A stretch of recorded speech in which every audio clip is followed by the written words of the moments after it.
Comunque, oggi vi andrò a spiegare un po' di concetti base di Redstone che serviranno per i prossimi video affinché voi capiate e non rimaniate comunque troppo sbalorditi da quello che andrà a succedere, che appunto così magari potete nel vostro mondo anche riprodurre quello che vi andrò a far vedere. Trasportare il segnale che viene prodotto appunto da, in questo caso, o la leva o la torcia di redstone. La leva può essere switchata da on-off, infatti così. Invece la torcia di redstone no. La torcia di redstone, una volta che è posizionata, manderà sempre il segnale. Infatti in questo caso diciamo che preferisco quasi sempre la leva per utilizzarla, però diciamo anche la torcia di redstone ha la sua utilità.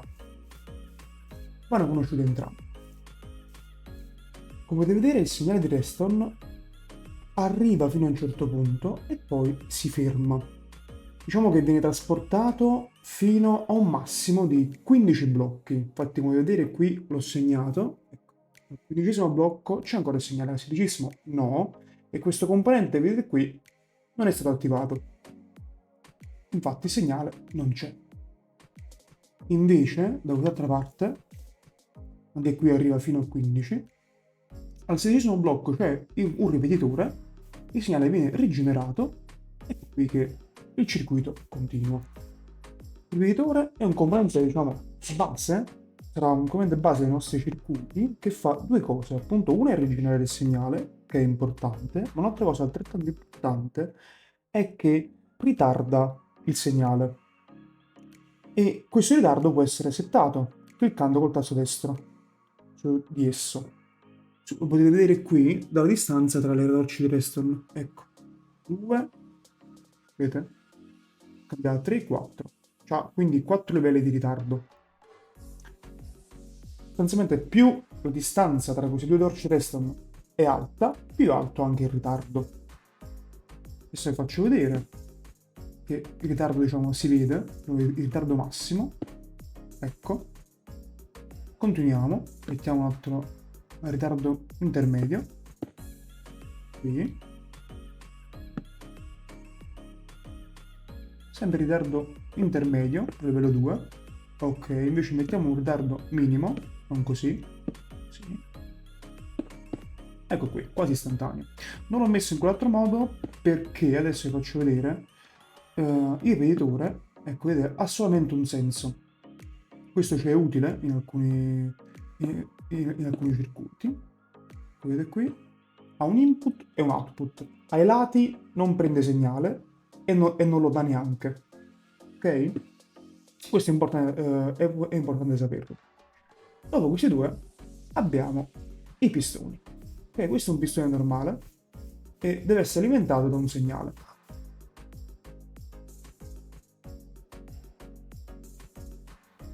In questo caso il pistone non si muove perché non è colpito direttamente dalla redstone, mentre se invece noi togliamo questo pezzetto di redstone, ecco vedete che il pistone si attiva perché la redstone lo colpisce direttamente. Possiamo fare altre prove anche per farvi vedere. Ecco, adesso metto un blocco di pietra qui e qui invece il pistone viene attivato perché, come dire, noi attiviamo con redstone il segnale viene dato al blocco di pietra. Per induzione il pistone riceve il segnale. Anche in questo caso il pistone è attivato perché tutto il blocco è stato attivato. Qui in questo caso il pistone continua a essere attivato, però qui la redstone è disattivata. Se invece qui avessimo messo un altro tipo di blocco, faccio vedere un mezzo blocco, eccolo, prendiamo questo, e questo è alcune cose base da dovete sapere. Passiamo invece a un altro tipo di pistone, il pistone appiccicoso, molto simile al pistone normale, solo che va avanti e indietro, ecco qui, molto facile, no?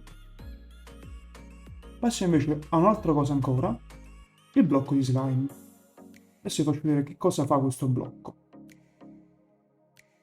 Sostanzialmente il blocco di slime, ecco qui, ha la particolarità che che se viene spostato, sposta anche tutto ciò che è attaccato direttamente a esso. Ok? Faccio vedere, vi faccio vedere adesso, per esempio, se invece mettevamo un altro blocco, per esempio un blocco di pietra, che succede? Succede questo. Ok? Si muove solo questo qui, viene spinto dal pistone, il resto no. Quindi in alcuni casi il blocco di isolamento deve essere utilizzato e in altri no. Dipende sempre cosa dobbiamo fare. Nel nostro caso dobbiamo appunto creare un duplicatore di tappeti, ok? Che abbiamo qui a fianco. Come si fa? Si mettono due blocchi di slime, ok? Un corallo e un tappeto. Quindi un blocco di slime sposta un corallo, l'altro sposta un tappeto e vi faccio vedere cosa succede se noi attiviamo la leva lì sotto. Prima attiviamo la leva, togliamola, andiamo a vedere che è successo. Ecco qui c'è un tappeto in più, cioè è stato droppato un tappeto. Quindi questo è un duplicatore di tappeti che diciamo funziona nella versione 1.17. Nelle altre versioni non mi sono informato se funziona o meno, però diciamo questa è la base, sarà la base della farm di... non della farm, della fornace. Questo blocco che vedete qui è un osservatore e funziona in questo modo, cioè qui dietro abbiamo un getto di redstone dell'osservatore. Eccolo qua. Davanti ha degli occhi e semplicemente quello che fa è rilevare qualsiasi cambio di stato o spostamento del blocco che ha davanti. Ok? O anche aggiunte, il blocco cambia, qualsiasi cosa.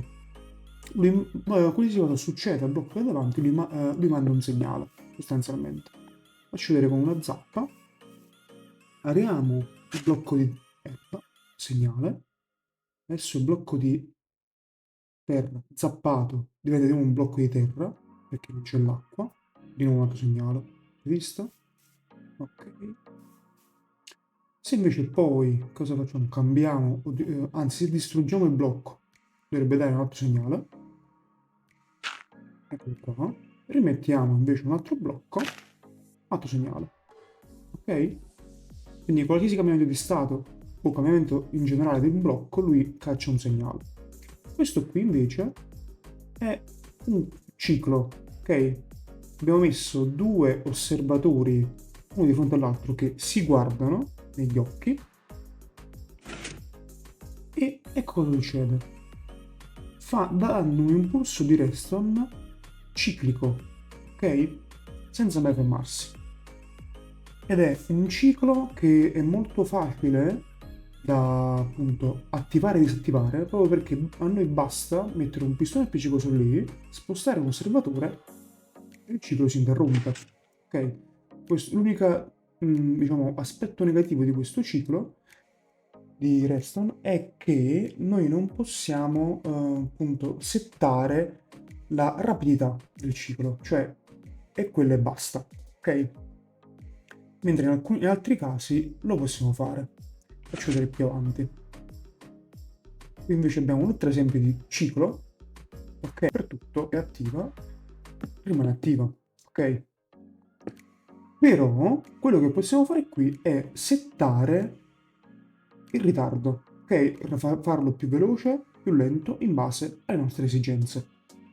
Cosa che qui invece non possiamo fare. Ed è importante per noi sapere che esistono questi due tipi di cicli, ok? Perché in alcuni casi appunto può servircene uno, in altri casi può servircene un altro. Vi faccio un altro ciclo per vedere un po' la differenza. E vedete c'è una velocità ben diversa che in alcuni casi vi garantisco che serve.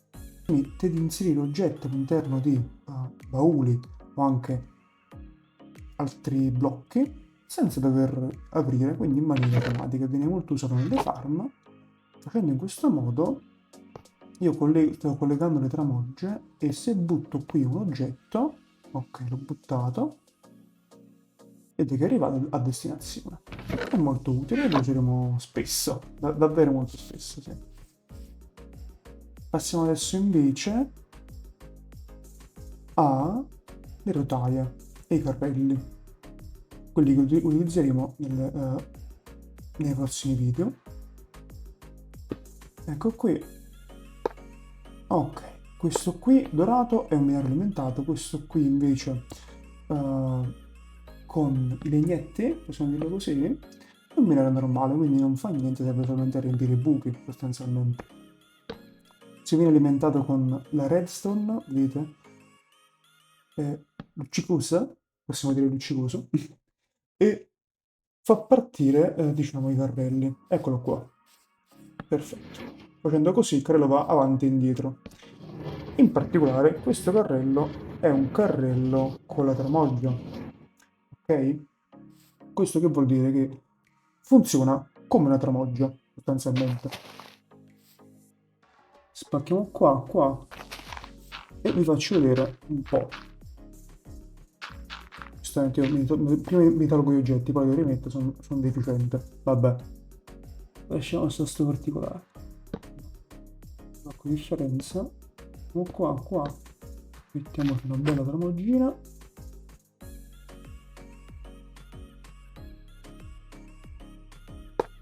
Ok.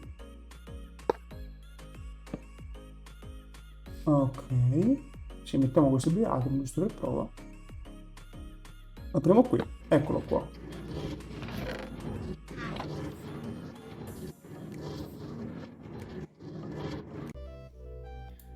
Dai su, che ci sono quasi col cazzo. No. Dai su. Andiamo. No, troppo. Oh, perfetto. Mamma mia. Ragazzi, non sapete quanto è soddisfacente. Io ve lo consiglio sempre. Come terapia. Questo è gratis. La terapia vi costerebbe un 50 euro a seduta. Diciamo. Ha i suoi pro e contro, insomma. La terapia funziona, questo no. Comunque,